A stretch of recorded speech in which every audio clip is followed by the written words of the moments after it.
L'hydrogène, c'est du soleil en bouteille.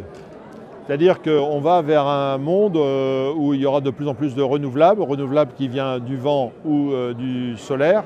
Et cette énergie devra être stockée. Et l'hydrogène est un fabuleux moyen de transformer cette énergie renouvelable en gaz.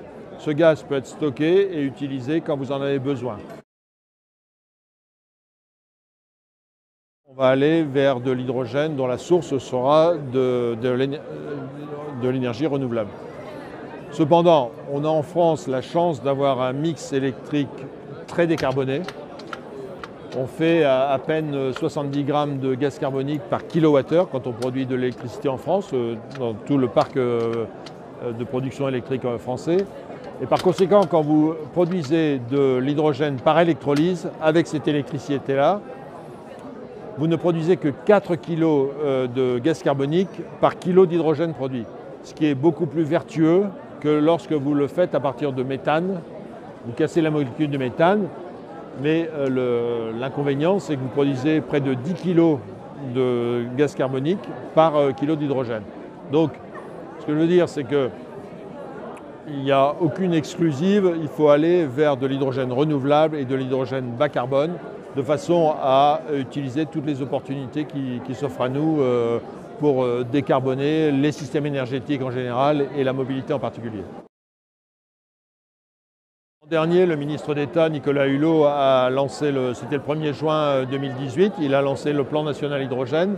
C'était vraiment un jalon majeur pour notre filière. On a eu la satisfaction de voir que les objectifs de ce plan sont repris dans la programmation pluriannuelle de l'énergie, qui est une programmation donc de l'énergie sur 10 ans, jusqu'en 2028.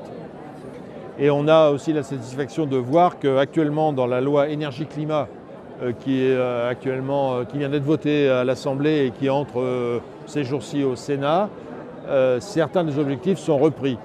Donc cette loi va constituer également une avancée majeure pour l'hydrogène par des objectifs à l'horizon 2030, qu'à l'horizon 2030, 20 à 40% de l'hydrogène soit décarboné. Alors c'est loin du tourisme, mais c'est industriel, mais c'est important. Et également, justement, le gouvernement va légiférer par ordonnance pour définir les différentes catégories d'hydrogène, bien définir de quoi on parle.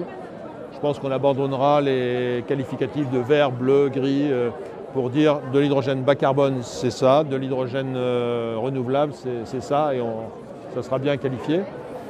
Et puis, ce qui est particulièrement important, donc l'hydrogène va rentrer dans le code de l'énergie. L'hydrogène, c'est un vecteur énergétique. Je disais, l'hydrogène, c'est du soleil en boîte.